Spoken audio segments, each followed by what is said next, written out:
My dear student, welcome back to channel my new video. तो बेटा आज start करें हम लोग chapter number 12 industrial relation, trade union and social security.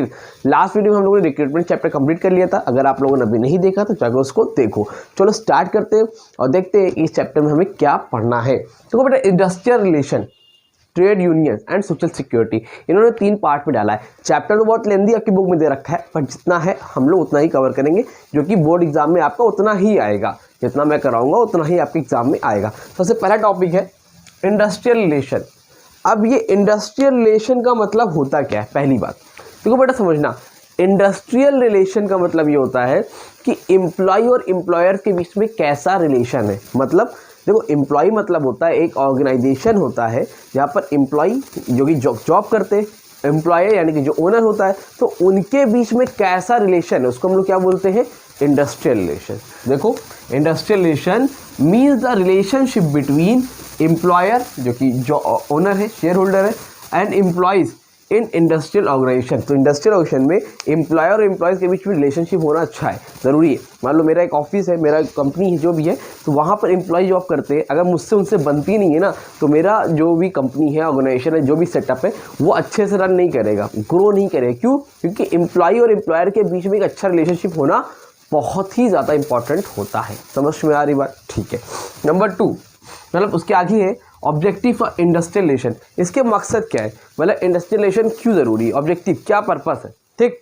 तो number 1 to develop and maintain harmonious relation. बोल रहे हैं कि develop and maintains harmonious relations between management and labour.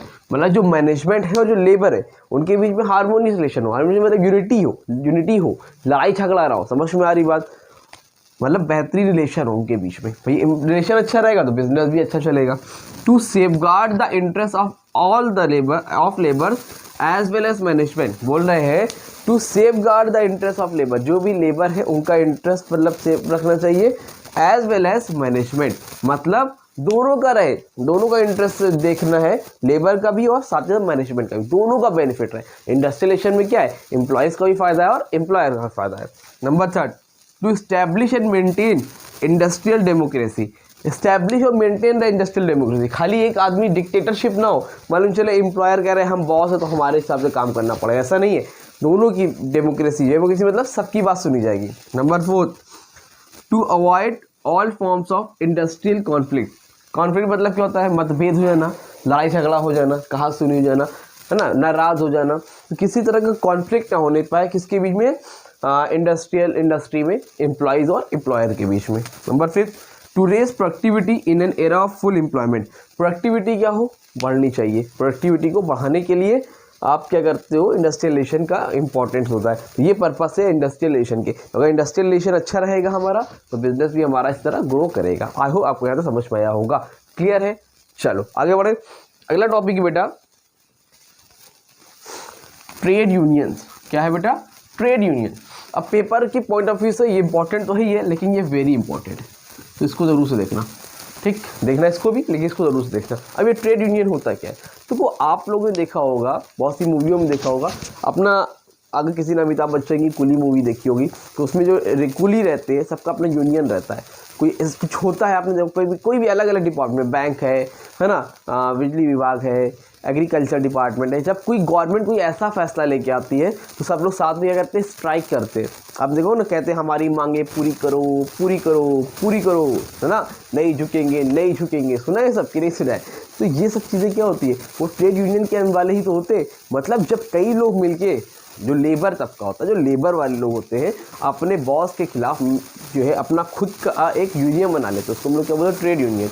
मतलब ये क्यों बनाते हैं? ताकि उनके साथ कोई गलत ना हो सके। मान लो हम लोग काम कर रहे हैं, बॉस ने आके बोल दिया आज से सैलरी कम हो गई आपकी, आज से आपको 5 घंटा एक्स्ट्रा काम करना है, तो उनके खिलाफ आवाज़ कौन उठाएगा? अगर एक आदमी आवाज़ उठाने जाएगा तो उसको भगा दिया जाएगा।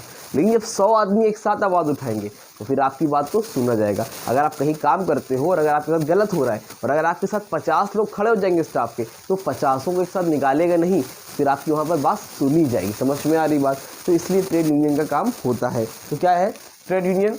अ trade union seeks to protect and promote the interest of workers. Trade union क्या है?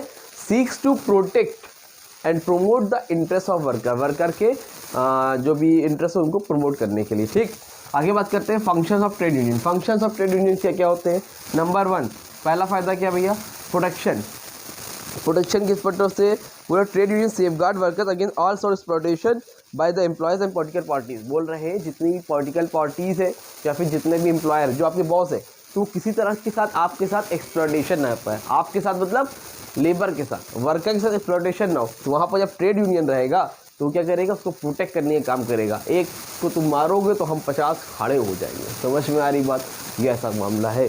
नंबर 2, इसका अगर इसका नोट्स वगैरह चाहिए तो आप लोग डिस्क्रिप्शन में ऐप का लिंक है, जाके ऐप अभी तक डाउनलोड नहीं की तो ऐप डाउनलोड कर लो।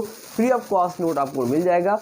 जैसे ही करना तो स्टडी मटेरियल में, फ्री स्टडी मटेरियल में जाना, 3 डॉट दिखेंगे, उस पर क्लिक करना, फ्री स्टडी मटेरियल सेक्शन में जाना, वहाँ से मिल जाएगा। बाकी आप PDF नोट में इंपॉर्टेंट क्वेश्चन चाहते हो तो वो भी आपको, बट वो पेड है, उसमें आपको 150 रुपये पे करने पड़ेंगे। वो PDF नोट से इंपॉर्टेंट क्वेश्चन मेंशन है, उसमें आपको वो भी पूरा नोट्स मिल जाएगा। वो भी ऐप में अवेलेबल है, तो आपको सामने शो हो रहा होगा। उसके अलावा अगर आप लोगों ने अभी तक कुछ नहीं पढ़ा तो हम लोगों ने कॉमर्शियल स्टडीज़ का क्रैश कोर्स लॉन्च किया है। जस्ट आपको उसकी फ़ीस है 799 रुपीज़, जिसमें आपको पूरा का पूरा कॉमर्शियल सीरीज 15 डेज़ के अंदर कंप्लीट करवा दिया जाएगा। तो अगर आप लोग इंटरेस्टेड हो तो उस कोर्स को भी परचेज कर सकते हो। अदरवाइज चलो स्टार्ट आगे देखते हैं क्या हमें करना है। ठीक, देखो उसके बाद क्या है बेटा? Number 2, proper standard of living. Standard of living क्या है बेटा? प्रॉपर होता है, मतलब स्टैंडर्ड ऑफ लिविंग का मतलब इसमें मान लो कहीं पर लेबर काम कर रहे हैं, उनको वहाँ पर जो है वो फैसिलिटी नहीं मिल रही है, धूप में काम करा रहे हैं, पंखे वगैरह की हवा नहीं है, तो ये सारी चीज़ें वहाँ पर स्टैंडर्ड ऑफ लिविंग अच्छा करवाने के लिए आप आवाज़ उठा सकते हो। Number 3, economic security. पेंशन वगैरह मिलती है, पेंशन के साथ साथ मान लो कल को किसी को इंजरी हो जाती है वहाँ पर काम करते करते, तो वहाँ पर इकोनॉमिकल बेस पे आपकी सिक्योरिटी मिलती है, इसको हम लोग बोलते हैं इकोनॉमिक सिक्योरिटी। वो बुक से वो रीड कर लेना है, नोट्स में डाला हूँ तो नोट्स से रीड कर लेना, आपका काम हो जाएगा। उसके बाद क्या है? Sense of belonging. Sense of belonging मतलब क्या है? Trade unions generate a spirit of self respect and self reliance among workers. मतलब सेंस ऑफ बिलोंगिंग मतलब सेल्फ रिस्पेक्ट, है ना? मतलब आपको क्या मिलती है? सेल्फ रिस्पेक्ट जनरेट होती है। अगर कई लोग रहो तो आपकी रिस्पेक्ट रहेगी, नहीं तो आपकी रिस्पेक्ट नहीं की जाएगी, आपसे इज्जत से बात नहीं करी जाएगी। एक फ़ायदा ये है। ठीक है। Number 5, self expression. आप अपनी बात को एक्सप्रेस कर सकते हो ट्रेड यूनियन के थ्रू। आप अपनी बातों को, जो भी शिकायतें हैं, जो भी दिक्कत है, वो बता सकते हो। ठीक। Number 6, protest.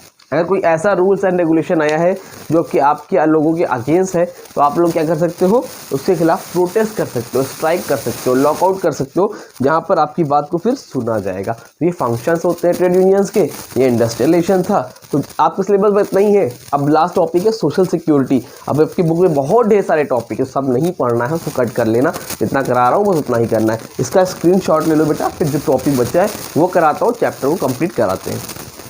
तो अब लास्ट टॉपिक बचा रह गया था बेटा हमारा सोशल सिक्योरिटी। अभी सोशल सिक्योरिटी क्या होता है? अब देखो लो भाई, ये हमारी एक कंपनी है, जिस कंपनी का नाम है KGF। अपने रॉकी भाई की एक कंपनी है, क्या? KGF। अब KGF कंपनी में बहुत से एम्प्लॉयज़ काम करते हैं। एक ये हो गया, एक ये हो गए, एक ये हो गए, एक ये हो गए, और इस तरह बहुत ढेर सारे 50, 100, 200, 1000 लोग काम करते हैं। तो अब जो ये इतने ढेर सारे लोग वर्कर हैं यहाँ पे, कौन है ये? Worker, KER। कौन है भाई ये लोग? वर्कर है। ठीक है, इतनी बात समझ में आती है? जी सर। तो अब ये वर्कर हैं यहाँ पे 20 साल, 30 साल, कोई 5 साल से काम कर रहा है, कोई 60 साल तक रिटायरमेंट तक काम करता है ना? तो कितने लोग काम करते हैं भाई? तो अब ये बूढ़े हो जाएंगे, 50 साल के हो जाएंगे, 60 साल के, कभी इनका एक्सीडेंट हो गया है ना, कोई घटना घट गई इनके साथ, बीमार हो गए, तो तब इनका क्या होगा? समझ रहे हो? तब इनका क्या होगा भाई? अपना सब कुछ भूल के ये इनके लिए काम कर रहे हैं, इस कंपनी के लिए, लेकिन कल को इनके साथ कुछ घटना घट गई तो फिर इनके साथ क्या होगा? कभी सोचा है आप लोगों ने? तो इसके लिए इन लोग डिमांड करते हैं सोशल सिक्योरिटी की। इनका कहना है कि हमें सोशल सिक्योरिटी मिलनी चाहिए। मतलब अगर हम कल को बूढ़े हो जाएं तो हमें आपकी तरफ से पेंशन मिलनी चाहिए। पेंशन के नाम सब लोग जानते होंगे। अगर हम कल बाई चांस एक्सीडेंटल डेथ हो जाती है तो वहाँ पर कुछ कंपनसेशन मिलना चाहिए, कुछ स्कीम होनी चाहिए उसके लिए। तो इन केस आपको सोशल सिक्योरिटी का मतलब समझ में आ रहा होगा कि अगर कोई भी ऐसी चीज़ होती है तो इनके लिए कुछ ना कुछ ऐसी सोशल सिक्योरिटी हो ताकि इनका काम चलता रहे, कल को ये काम करने लायक ना रहे तो ये अनएम्प्लॉयड ना रहे, इनके पास कुछ ना कुछ पैसा, कोई ना कोई स्कीम हो ताकि इनका जीवन, इनकी लाइफ ईजिली जो है अच्छे से चलती रह जाए, कोई दिक्कत ना होने पाए। इसको हम लोग बोलते हैं सोशल सिक्योरिटी आम भाषा में, ठीक है, सिंपल लैंग्वेज में। समझ में आ रहा है? अब देखो बुकिश लैंग्वेज में क्या लिखा है, जो समझाया है वही लिखा हुआ है खतरनाक खतरनाक तरीके से, ठीक है। बोल रहे हैं सोशल सिक्योरिटी में securing of an income to take the place of earning, ठीक है, when they are interrupted by unemployment. अगर वो अनएम्प्लॉयमेंट हो जाता है किससे भैया, सिकनेस और accident. To provide for the retirement through old age, उसको रिटायरमेंट के टाइम में ओल्ड एज दे सकते हो। To provide against loss of support by death of another person, another person को सपोर्ट दे दो, अगर डेथ हो गई तो उसकी वाइफ को पेंशन मिलती है, आपको पता होगा, नहीं उसके बेटा होगा तो उसकी जॉब मिल जाती है ना, ये सब। And to meet exceptional expenditure connected with birth, death और मैरिज। बर्थ हो रही है किसी की, डेथ हो रही है, मैरिज हो रही है ना, तो किसी तरह का आप उसको सपोर्ट दे सकते हो। तो ये सारी स्कीम चाहिए होती है क्योंकि आपके ही तो वो एम्प्लॉयज़ हैं। अगर आप लाइफ में खुद भी काम कर रहे हो तो आप भी उनको सोशल सिक्योरिटी दो अपने जूनियर्स को। अगर आप दोगे तभी तो वो मन लगा के काम करेंगे ना भाई। तो उनका कौन है, आप क्या जॉब कर रहे हैं, तो उनको अपनापन दिखाओ। अगर आप अपनापन दिखाओगे तो वो आपके लिए भी बेहतर से बेहतर तरीके से काम करेंगे। तो क्लियर हुआ, सोशल सिक्योरिटी का मतलब यही लिख के आना है, ठीक है। आगे देखो, जो लास्ट टॉपिक इस चैप्टर का वो है social security in India. India में कौन कौन सी सोशल सिक्योरिटी है ना। तो आपसे पूछा है, नॉर्मली आपसे मीनिंग पूछेगा, एक आध फीचर देख के चले जाना, एक आध तो नहीं, एटलीस्ट दो जरूर से देख के जाना, ठीक। तो सोशल सिक्योरिटी इन इंडिया में कौन कौन सी सोशल सिक्योरिटी है। नंबर 1 पर है बेटा सबसे पहले प्रोविडेंट फंड स्कीम। कौन सी बेटा, प्रोविडेंट फंड स्कीम, ठीक। तो अब देखो लाइन टू लाइन भी बता दूंगा मैं आप लोगों को, और प्रोविडेंट फंड होता है क्या पहले समझ लो। तो प्रोविडेंट फंड का मतलब बेटा ये होता है कि मान लो कोई कंपनी है, ठीक, तो अब कोई एम्प्लॉय है, इसी कंपनी मान लो एक एम्प्लॉय काम करता है, जॉब करता है, तो मान लो उसकी सैलरी सपोज मान लो 10,000, कितनी है 10,000 यानी कि 10,000। तो कंपनी क्या करती है, उसके लिए प्रोविडेंट फंड बना के रखती है। ये मिलता कब है, पहले चीज समझो, प्रोविडेंट फंड मिलता कब है, जब भी आप रिटायर्ड हो गए, है ना, या आपकी डेथ हो गई मान लो इन केस, तब तो आपको प्रोविडेंट फंड मिलता है। नॉर्मली रिटायरमेंट के टाइम में मिलता है, 60 साल के एज में जो रिटायर्ड होते हैं उनको मिलता है।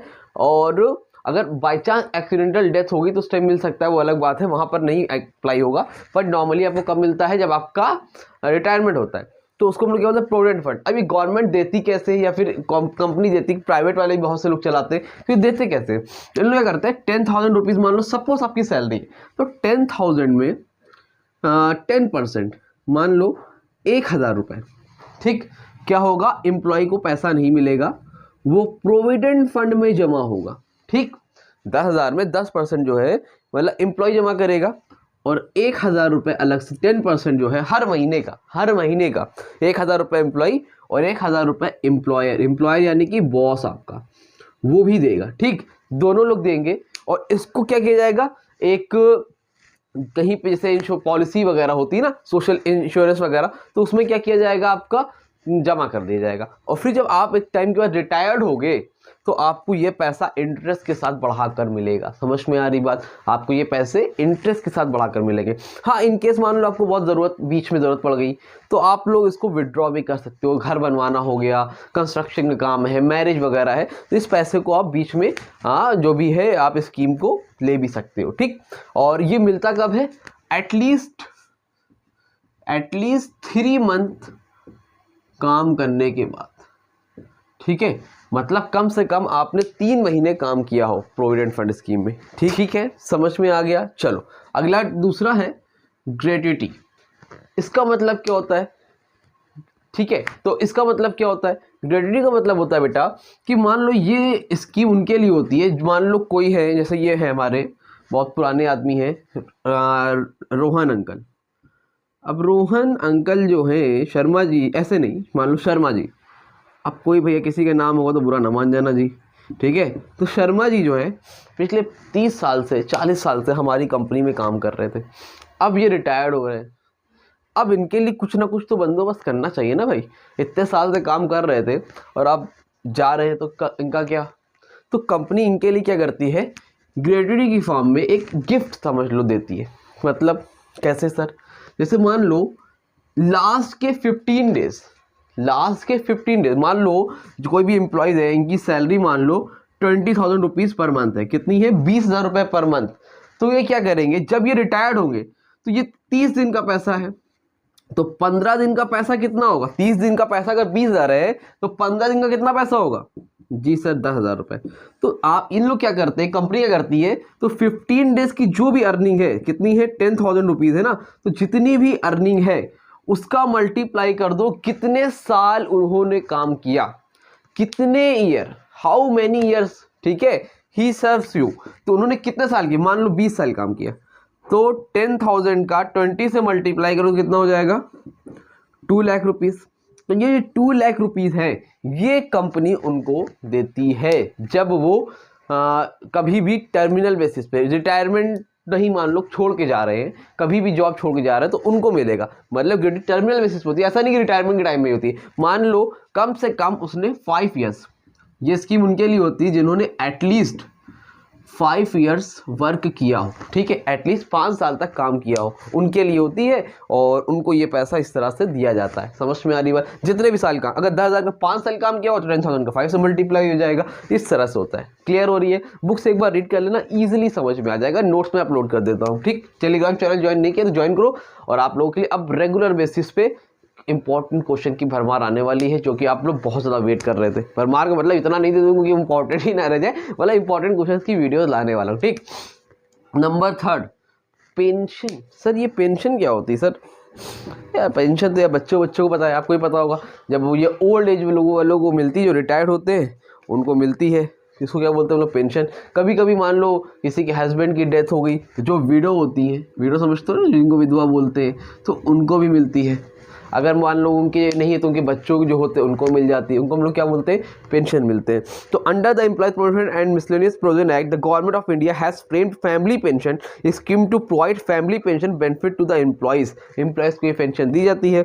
The scheme was launched with the objective of providing long term recurring financial assistance to employees after retirement and to his family in case of premature death while in service, ठीक है। ये बोल रहे हैं recurring financial assistance to employees after the retirement and to his family in case of premature death. Retirement के बाद ये pension दी जाती है। अगर मान लो पहले डेथ होगी रिटायरमेंट से, तो उसकी जगह पे जो उनकी फैमिली में वाइफ होंगे उनको मिल जाएगी, या फिर उनको जॉब भी दे दी जाती है, पता होगा आप लोगों को, ठीक।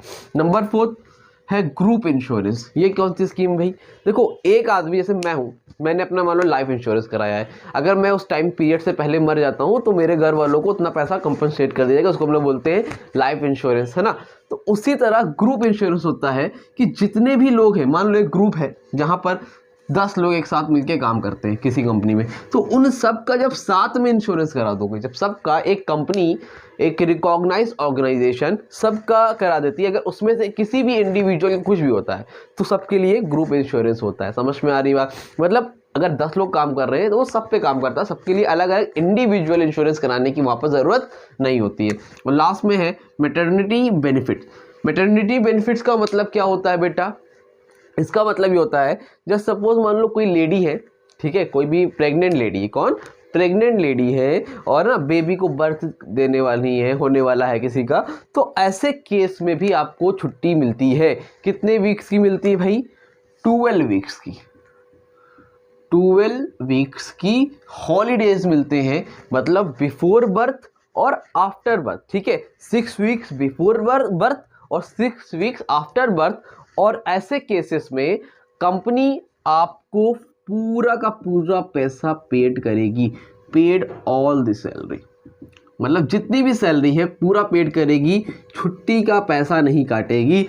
ऐसे केसेस में अगर कोई भी लेडी प्रेग्नेंट है तो 12 वीक्स की आपको ऑफिशियल छुट्टी मिलती है और उसमें आपको सैलरी वगैरह भी दी जाती है। तो ये होता है आपका मैटरनिटी बेनिफिट। क्लियर हुआ? तो ये 5 है, 5 से ज़्यादा पूछेगा भी नहीं, मेरे ख्याल से 1-2 ही पूछने वाला है, बट लेकिन आपको सबके बारे में पता होना चाहिए। It's enough for you. Clear? तो आप ये चैप्टर हो गया कंप्लीट। बच्चे थे बहुत ज़्यादा परेशान, उम्मीद करता हूँ अब आपकी परेशानियाँ थोड़ी कम हो गई होगी।